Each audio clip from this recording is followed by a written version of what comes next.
Ayuk nungthil athengba ahingi akiba masak khangde kananasu udana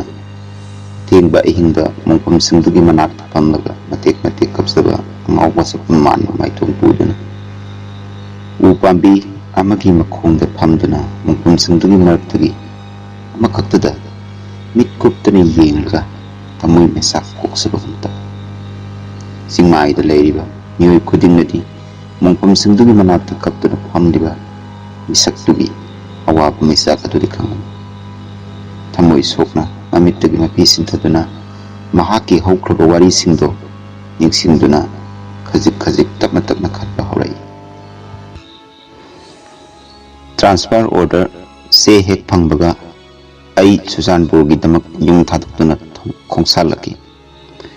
ayuk anganbadagi lakpana haksang su khara waki singhat taba lambi phawbadi gari khudong sadaba leibadagi khongna dum chakli kaina thangda quarter phawbadi yauli lamhangdugi asikpa mafam amada itomta leibada khara wagadabado ubada lamdamdugi khulakpa amana mahakida leirurasi haibadagi adum chakli ahal adu hegi yengbada wangangda mapuk mapau yamna pharamgadaba mali khulakpa nupaduna yumda hek sanglakpaga kauraki Teresa imungdagi thorolaga kari haibra ipa mapapung khumai ase a tamdagi lakpa noigi agriculture officer haibaduni nabungna thaknaba sa lolau Teresa na khumai nokphet toroga ibung phamsilao ikairibra ikaigano mahaki wahai aduda sakpham aduga aigi punsida pokngaidagi phawdriba ithil amadi aigi thamoida phawbagum aduga amuktuk haikidriba hangkidriba wahang kaya aigi thamoina kanagumbi amagi mafamda hangbagum tawi numit adugi ahingdo lamsang lakpagi awaba kaya leirabasu tumbadi yaramde athapa mafamdagi khonglakpa saji lamui kaisal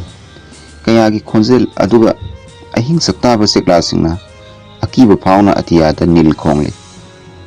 mikuptuda khalui karilan pawbu hairibana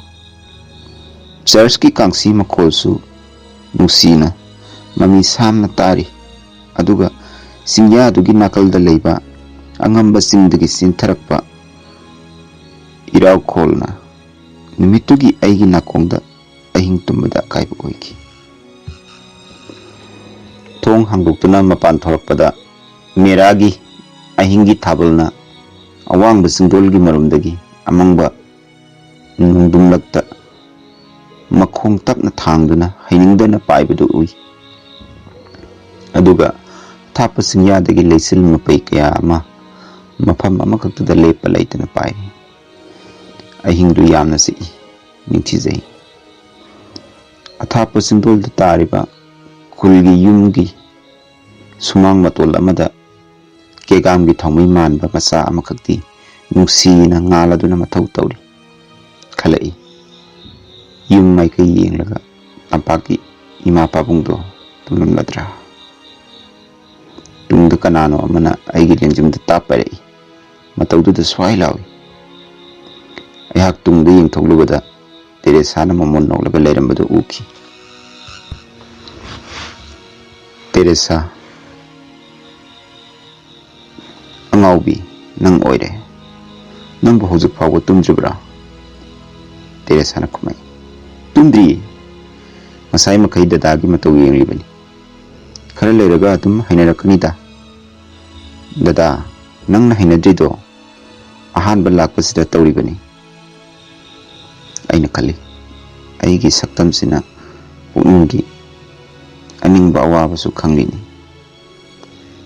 Teresa se singbajani ko aina makhatai Teresa dada nongonda wa ama haige nang saugadra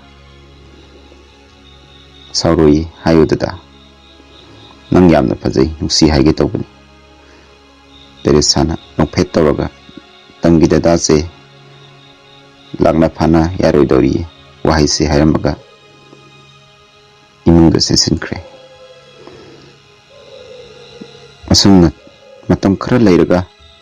aigi samlaba puksel khangnapadagi khulgi miyoi singna aibu nuksina loinaki Teresa gi mapabong na hai isa ibungo nasal se ipagi di mahaktani ipagi sangai nungsida amatang satpi leragum yengzeribani khulgi angam mathau singna memo oizerage hekta mahaiba adubu magi apokpina sangsar tharo omdaida isa se masana ningzaba pamjaba misakta thajabiu ko haiduna yadribanine aina thaturuk pharakpa adwaida ahing ama akiba phanglaba yaklaba masing thingandraba nongmaigi khonjena pumeninki ahingduda Teresa ipa khulakpa amadi aihakka loinana yenglobada mamanglamda tariba khulado tumna mai chakpu uki ahingduda ekhoisu khulgi miwi kharaga loinana lok tamna selaga lotki matangi ayuk ta masing thingandraba sipaina kayana operation chataki nupa makai kauthoklaga nupi makai ne yumda lehori nupa aikoi ki maraktagi kharadi sipai singna minungsi khangdana tina phubibasu yauki khalli masibu haunariba masala ngahak leiraga nupi masa amakak aikoi tamna taping selaki matungda su sipai ani kak tanaraki nupi masa duna haijai minungsi leitaba saramsa chappa sipai karigino nuina aikumbi kayagi pusibu norokta langthanaba honariba hayu nakoi mihatpa phaba lakpura natraga aigumbi kayagi pusibu mamal yaudbi lalonbigi lungmaida hapnaba karemnage lakpura nakal amaromdasu nupi oibi kayagi ningamdabagi miraw khulga loinana pendabagi tingthana nillari kapna tabiba leitraba wahang kaya ama singmaiduda ninba makai hangli matung numit 10 muk leiraga Teresa gi mapabung pamda satkani haiduna satkhraga halaktabadagi khulgi miyoi kharaga numidang waram thiba satlubada pamgi singmaida minungsi khangdana hatlaga hundok pirambado thengnaki Teresa asiba thawai yaudraba mapabunggi haksangdo konduna kapsaba nattana karisu upai leikide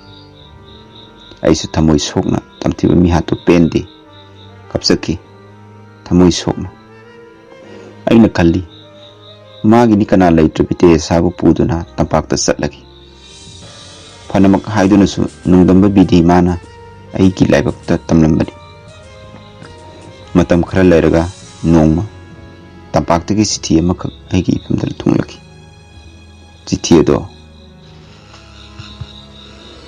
ibungo nangi imana nangi damak haina singnaduna college lecture ama luhongnaba matam leple aduna nahak athu matamda yumda tharaku nahakna leiriba mafam adasu irang yamna kalli haina pautai aduga karigumba nangna singi mathongmarang khangdabi kulakpagi masanupi adugu yumsida pusilakpa thoklaba nahaki ima pabungbu norokki komda huntabani haina khangadabani nahaki ima pabung isa pumba humang na pungso soli sithido supai paisalaga singi mapomda langtaki nimitugi nimidangni Teresa sak thongduna leiri aisu magi manakta sangsinduna phamtai kana leitraba asikpa khangpok sangumlaba yumduda Teresa kapadi khak lepkide aina Teresa da mafamda thadokduna yumda salasi haiki adubu Teresa yabadi khak leikide mamai thangda mahangna hairaki dada imphaldagi lakpa ima pabungi hondok pikhraba chithido nasal supazare tamgi ima pabungi yathanga uko nasaldi papki punsini mafumsida nasalgi damak khanduna asum leithokpa tarabadi dadasu aigi ipagumna dadagi mafumdasu thokpa yai dada chatkro karisu leitrabi aigi damak wabiruguna ꯑꯩꯅ Teresa ꯑꯗꯨꯝꯅ ꯍꯥꯏꯒꯅꯨ ꯍꯥꯏꯗ꯭ꯔꯥ? ꯐꯅꯃꯛ ꯍꯥꯏꯗꯨꯅꯁꯨ ꯑꯩ ꯅꯠꯇꯅ ꯅꯍꯥꯛꯀꯤꯗꯃꯛ ꯀꯅꯥ ꯂꯩꯔꯤ? ꯑꯩꯅ ꯅꯪꯕꯨ ꯊꯥꯗꯣꯛꯇꯨꯅ ꯀꯔꯝꯅ ꯆꯠꯀꯅꯤ? ꯇꯟꯖꯥ ꯑꯗꯨꯃꯛꯇꯗ ꯑꯩꯈꯣꯏꯅ ꯂꯩꯔꯤꯕ ꯈꯨꯜ ꯑꯗꯨꯗ ꯏꯈꯪ ꯈꯪꯍꯧꯗꯅ ꯑꯀꯤꯕ ꯐꯪꯂꯕ ꯂꯥꯎ ꯈꯣꯡꯕꯒꯤ ꯈꯣꯟꯖꯦꯜ ꯀꯌꯥ ꯇꯥꯈꯤ꯫ ꯕꯣꯝ, ꯅꯣꯡꯃꯩ ꯀꯌꯥꯒꯤ ꯑꯀꯤꯕ ꯈꯣꯟꯖꯦꯜꯅ ꯇꯦꯔꯦꯁꯥ ꯑꯃꯗꯤ ꯑꯩꯅ ꯂꯩꯔꯤꯕ ꯃꯥꯏꯀꯩ ꯇꯝꯅ ꯑꯁꯨꯝ ꯅꯛꯁꯜꯂꯛꯈꯤ꯫ ꯇꯟꯖꯥ ꯑꯗꯨ ꯐꯥꯎꯕ ꯇꯦꯔꯦꯁꯥ ꯃꯐꯝ ꯑꯗꯨ ꯊꯥꯗꯣꯛꯇꯨꯅ ꯆꯠꯂꯁꯤꯒꯤ ꯌꯥꯕ ꯀꯧꯕ ꯂꯩꯇꯦ꯫ ꯑꯩꯅ ꯃꯥꯒꯤ ꯈꯨꯗꯥꯡ ꯄꯥꯏꯗꯨꯅ ꯆꯤꯡꯗꯨꯅ ꯄꯨꯔꯛꯈꯤ꯫ ꯇꯦꯔꯦꯁꯥꯁꯨ ꯃꯄꯥꯕꯨꯡꯒꯤ ꯃꯣꯡꯐꯝꯗꯨ ꯌꯦꯡꯂꯒ ꯀꯞꯅ ꯀꯞꯅ ꯌꯧꯔꯛꯈꯤ꯫ ꯇꯦꯔꯦꯁꯥꯅ ꯀꯞꯅ ꯀꯞꯅ, "ꯏꯄꯥ, ꯅꯆꯥꯒꯤ ꯅꯅꯥꯛꯇꯒꯤ ꯂꯥꯞꯊꯣꯛꯈꯤꯕ ꯇꯥꯔꯕ꯭ꯔꯥ? ꯅꯆꯥ ꯆꯠꯈ꯭ꯔꯕꯗꯤ ꯏꯄꯥꯒꯤ ꯃꯣꯡꯐꯝꯁꯤꯗ ꯀꯅꯥꯅ ꯅꯨꯃꯤꯠ ꯈꯨꯗꯤꯡꯒꯤ ꯂꯩ ꯀꯠꯄꯤꯒꯅꯤ?" ꯑꯩꯅ ꯃꯥꯏꯀꯩ ꯈꯨꯗꯤꯡ ꯑꯍꯥꯡꯕ ꯂꯝꯕꯤ ꯌꯦꯡꯗꯨꯅ ꯃꯤꯍꯥꯠꯄꯁꯤꯡ ꯑꯗꯨꯗꯒꯤ ꯅꯥꯟꯊꯣꯛꯄ ꯌꯥꯕ ꯂꯝꯕꯤ ꯌꯦꯡꯈꯤ, ꯑꯗꯨꯕꯨ ꯃꯥꯏꯀꯩ ꯄꯨꯝꯕ ꯇꯝꯊꯤꯔꯒ ꯅꯣꯡꯃꯩ ꯄꯥꯏꯕ ꯀꯌꯥꯅ ꯈꯨꯔꯛ ꯍꯥꯡꯈꯤꯗ꯭ꯔꯦ꯫ ꯃꯃꯥꯒꯤ ꯃꯊꯥꯗꯒꯤ ꯄꯤꯛꯂꯤꯕ ꯃꯤꯔꯣꯜ ꯊꯣꯛꯇ꯭ꯔꯤꯕ ꯃꯆꯥꯕꯨ ꯃꯨꯜꯂꯒ ꯍꯤꯡꯅ ꯆꯥꯛꯂꯤꯕ ꯃꯩꯗ ꯂꯪꯁꯤꯟꯕ, ꯊꯣꯛꯇ꯭ꯔꯤꯕ ꯂꯣꯛꯅꯨꯡꯗ ꯂꯪꯊꯕꯗꯣ ꯌꯦꯡꯕ, ꯑꯗꯨꯒ ꯏꯈꯦꯡꯇꯅ ꯃꯆꯨ ꯁꯪꯂꯕ ꯃꯤꯍꯥꯠꯄꯁꯤꯡꯗꯨꯒꯤ ꯑꯀꯤꯕ ꯁꯛꯇꯝꯗꯣ ꯌꯦꯡꯂꯒ ꯂꯩꯕ ꯅꯠꯇꯅ ꯀꯔꯤꯁꯨ ꯎꯄꯥꯏ ꯂꯩꯇ꯭ꯔꯦ꯫ ꯉꯥꯏꯍꯥꯛ ꯂꯩꯔꯒ ꯃꯤꯍꯥꯠꯄ ꯃꯌꯥꯝ ꯑꯃ ꯇꯦꯔꯦꯁꯥ ꯑꯃꯗꯤ ꯑꯩꯅ ꯂꯩꯔꯤꯕ ꯃꯐꯝ ꯃꯥꯏꯀꯩ ꯑꯗꯣ ꯇꯝꯅ ꯆꯪꯁꯤꯜꯂꯛꯏ꯫ ꯑꯩꯅ ꯃꯤꯅꯨꯡꯁꯤ ꯂꯩꯇ꯭ꯔꯕ ꯃꯤꯍꯥꯠꯄ ꯑꯗꯨꯗ ꯈꯨꯠ ꯂꯣꯟꯗꯨꯅ ꯇꯦꯔꯦꯁꯥꯕꯨ ꯑꯁꯤꯕꯒꯤ ꯂꯩꯀꯣꯜꯅꯨꯡꯗꯒꯤ ꯀꯟꯕꯤꯅꯕ ꯍꯥꯏꯖꯈꯤ꯫ ꯑꯩꯅ ꯃꯥꯕꯨ ꯇꯝꯄꯥꯛꯇ ꯄꯨꯔꯒ ꯀꯅꯥꯒꯤ ꯃꯐꯝꯗ ꯑꯌꯦꯠꯄ ꯄꯤꯗꯅꯕ ꯍꯥꯏꯖꯩ꯫